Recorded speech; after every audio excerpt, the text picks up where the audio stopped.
کرنل علي محمد خان، اسد قیصر پلنسټ او ګوهر چوکرکونه دا زمونږ د پی ټی آی قیادت دی او زمونږ لیډرشپ دی. کرنل علي محمد خان فرمای عرف دبی پاو چې عمران خان ته په جیل کې خطره ده او که عمران خان لسه چلو شو موږ بیا راوځو او احتجاج وکړو.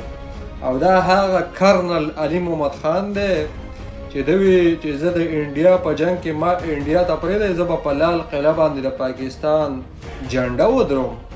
او دا هغه دله ده چې اړیاله جیل ته بېګا د عمران خان د خویندو سره ظلم او جبر شوی دی.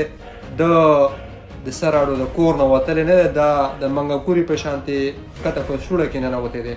بل طرف ته اسد قیصر پلنسټ چې دوو د خنزیرانو سټونه شي نو د ده سټ ته نه رسي.